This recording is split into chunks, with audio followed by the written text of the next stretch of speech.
pessoal, tudo bem? Sou de Castro, trazendo informações importantes aqui no cenário do Brasil. Olha só o que o Jornal Nacional trouxe, que é uma preocupação muito, mas muito séria mesmo. Lembram daquela polêmica do Nicolas Ferreira? Quero deixar bem claro uma coisa aqui, que o Nicolas Ferreira ele não tem formação acadêmica em nada. Ele não é formado em nada, ele não tem estudo, ele é uma pessoa limitada. Mas mesmo assim ele foi falar de uma das áreas mais técnicas no qual eu tenho a formação em administração de empresa com pós em economia e gestão empresarial. Então sabemos muito bem como é que funciona as normativas da Receita Federal e principalmente economia. Pois ele pegou uma pauta muito técnica e foi vender uma fake news. E essa fake news agora resultou de um problema gigantesco no nosso país. As fintechs, que são bancos digitais, estavam no radar da Receita Federal para repassar aos órgãos competentes as movimentações, principalmente em grandes volumes, em transações bancárias, ou depósito, retirada ou compra de imóveis, o que aconteceu. A matéria do Jornal Nacional trouxe isso, e aqui a gente tem de fato aquele delator que foi assassinado falando como é que eles lavavam dinheiro através das fintechs. Foi durante um depoimento em julho do ano passado que o delator do PCC, Vinícius Gritzbach, revelou como a facção criminosa usava instituições financeiras para lavar dinheiro do tráfico de drogas. O Jornal Nacional teve acesso com exclusividade à gravação em que o delator explica como os bandidos faziam para comprar imóveis de luxo. Comprar um apartamento de 5 milhões de reais, só que está em espécie. Eu acredito que ele não vai conseguir comprar em lugar nenhum. Ele manda para a fintech bancariza e deposita na conta que ele indicar. Gritzbach foi assassinado em novembro do ano passado. As pistas fornecidas por ele no depoimento ajudaram os investigadores a desvendar o esquema. Hoje de manhã, policiais federais e promotores de justiça cumpriram 10 mandados de busca e apreensão e 1 de prisão preventiva. O alvo principal da Operação Hidra era o agente da Polícia Civil de São Paulo, Silas Salerno Elia Júnior, criador e dono do To Go Bank, uma das instituições financeiras citadas por Gritzbach. Silas já tinha sido preso em novembro do ano passado pela Polícia Federal, suspeito de movimentar 6 bilhões de reais para contrabandistas internacionais. Saiu da prisão em dezembro, beneficiado por um habeas corpus e voltou a trabalhar como policial civil em janeiro. Os investigadores também fizeram buscas na sede do Invibank, na Grande São Paulo.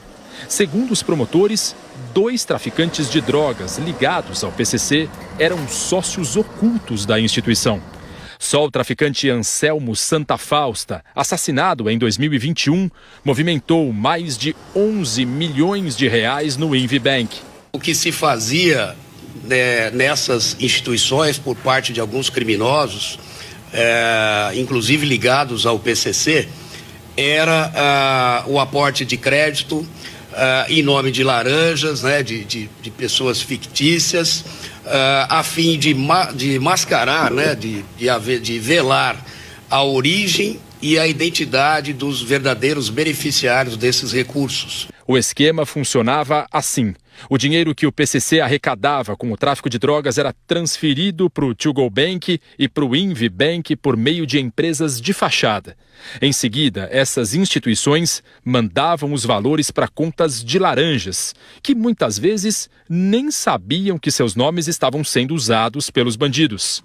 Toda essa operação financeira servia para lavar o dinheiro ilícito, que depois era usado pelos traficantes para comprar imóveis. Meus amigos, novamente o Bolsonaro ataca de novo e dessa vez o alvo preferido dele foi Salvador, Bahia. E também falando sobre as cotas de gênero. Não sabe explicar o porquê que de fato ele é contra, tenta realmente mostrar o seu lado preconceituoso em relação ao próprio Estado, evitando aqui na própria fala do Léo Dias, e é importante que as pessoas possam até entender que essa entrevista feita por Léo Dias é simplesmente aquela estratégia lá na época do CQC, do programa da Ximenes, aonde ele conseguia um espaço a nível nacional e propagar as suas besteiras. Aqui com o Léo Dias ele faz a mesma coisa, e isso é um plano dele, não vai agregar coisa alguma, mas ele quer mostrar para o seu eleitorado, para a sua base, que ele ainda é o bom e velho Bolsonaro, falador de besteira. Grande problema da Bahia. As eleições, em grande parte das sessões, vão até meia-noite. Repito, meia-noite. O que diz aí a legislação? Você está votando, 17 horas acaba, tinha alguém na fila, vai para dentro. Na Bahia, acabaram grande parte 8 da noite, depois 10, algumas até 23h59. Alguma coisa aconteceu. Os mesários são os mesmos. A eleição tem que acabar às 17 horas. Chegou atrasado, não vai votar. Dá margem para acontecer isso daí. Então a Bahia foram 4 milhões de votos a mais para o outro lado. Porra, em função do quê? Se você começar a querer... Eu não estou falando em fraude, impossível fraude, não é isso? Se você for ver a sessão que acabou às 17 horas e que acabou às 23 horas, o percentual da esquerda é enorme. Que acabou... Não é quantidade, é percentual. O senhor não perguntou minha opinião, mas eu vou dar a minha opinião. Eu acho que a Bahia é muito da tranquilidade, da paz, e o seu discurso assustava. Bem, é o estado, assustou muita gente. É um dos estados mais violentos do Brasil. Não, você vê, eu sei, muito... mas o jeito de viver do baiano, eu entendo. Eu vi os índices de violência, e no Nordeste, lá no Roraima, também altíssimo, né? Mas você entende o que eu estou querendo dizer? Eles são libertários, o que a esquerda prega mais à frente, né? Só porque sou branco de olho azul. Você acha que tem esse problema? A esquerda prega isso. A esquerda prega isso. Entendi. Tá? Que, por exemplo, eu não sou favorável a cotas. Por que não? Você não acha que é importante? Olha só. A cota econômica, tudo bem. Mas por cor de pele... Mas é uma questão histórica do país. Olha só, não quer dizer que você vai ter um curso... Você tem que estimular os melhores. Temos uma menina afrodescendente do IME, bem afrodescendente, está na Inglaterra agora. Ela conseguiu tirar da prancheta uma tela de grafeno para dessanalizar a água do mar. Não tem nada a ver com a cor da pele. Meus amigos, para quem ainda acha que o Tarcísio de Freitas é um bolsonarista moderado, que coma com garfo e faca, bom, aí todo mundo já viu que era só um personagem. E ele vem aqui querendo passar pano para os crimes de Bolsonaro. Tarcísio de Freitas, que tem as ambições para ser candidato a presidente, não agora que o Bolsonaro não quer deixar, mas talvez para 2030, ele ainda fica passando pano para os crimes de Bolsonaro e também para todas as provas que estão sendo mostradas com áudios. Ele ainda questiona e critica os áudios, que tem aí uma clara evidência de não ter apenas uma tentativa de golpe, mas sim de fato um assassinato dos responsáveis que estavam a defender a democracia, como o próprio ministro Alexandre de Moraes, o presidente Lula e seu vice Geraldo Alckmin. E o Tarcísio de Freitas com essa se complica, até porque ele está tendo realmente de fato muita dificuldade no estado de São Paulo em relação à violência policial, e agora dando apoio ao Bolsonaro, passando o pano para os seus crimes. Fica muito difícil manter a imagem de um bolsonarista que come com garfo e faca. Não, se você pegar é uma forçação de barra, né? Você tem hoje uma questão de revanchismo. Agora, a gente tem que... Deixa as paixões de lado. Desconsidera o fato de você gostar ou não da pessoa. Vamos para aquilo que é importante em termos de se pensar em denúncia ou condenação de alguém. Vamos para as evidências. Nada do que é apresentado mostra alguma conexão, alguma relação. Então, realmente, está se criando uma maneira de se responsabilizar pessoas que não têm responsabilidade. A gente não pode partir para esse tipo de vulgarização, porque isso é perigoso. Isso cabe para um inimigo público número 1 hoje, vai caber para um inimigo público número 1 amanhã. Qual é o critério? Porque, veja, ontem eu estava vendo lá os áudios lá que se divulgaram. O que tem os áudios? Em termos de responsabilidade objetiva. Absolutamente nada. Nada. Então, sinceramente, tem muita forçação de barra nisso.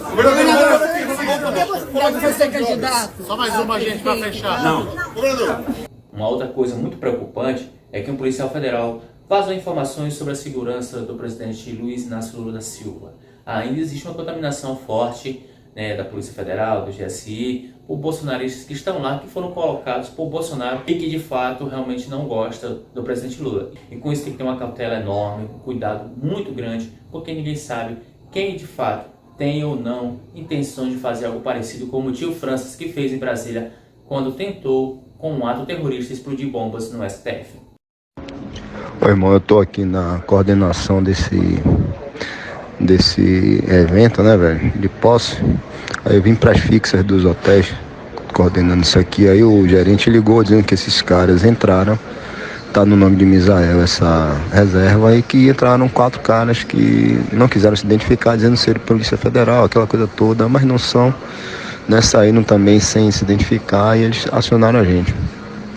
A gente fez um levantamento prévio e deu isso aí, entendeu, velho? Eu não sei se são do GSI, se não são, se tem a ver com o nosso governo atual e estão trabalhando pro outro, entendeu, meu irmão? Muita coisa pode acontecer, a gente não sabe. Eles estão totalmente dizendo que são secretos e tudo, né? Disseram que estavam em missão secreta e não podiam dizer. Então a gente não sabe, cara, o que é, certo, meu irmão? Eu tô por aqui, precisar, fala aí, velho. Fala, Cordeiro, beleza? Seguinte, meu irmão, já tá tudo resolvido aqui. O Misael, ele é do GSI, sim, e ele tá à disposição aí do candidato, né, Luiz Inácio. E o que acontece, cara, ele, como rolou aquela situação no prédio da Polícia Federal ontem, eles acionaram a equipe do COT. E uma equipe do COT, como Lula estaria ali no prédio, né, do Meliá, uma equipe do COT ficou à disposição próxima. Então eles hospedaram essa equipe do COT aqui no Whindersson, certo? Mas isso aí foi tudo acertado mesmo, tá bom? Só pra de repente você ter essa informação. Valeu, meu irmão. Um abraço. Vamos torcer, meu irmão. Tamo aqui nessa torcida. Essa porra tem que virar logo. Não dá pra continuar desse jeito não, irmão. Vamos nessa. Gostou do vídeo? Deixa seu like, se inscreve no canal e ativa o sininho para não perder nenhuma análise sobre o cenário internacional. Comenta aqui embaixo e compartilha suas ideias. Até a próxima!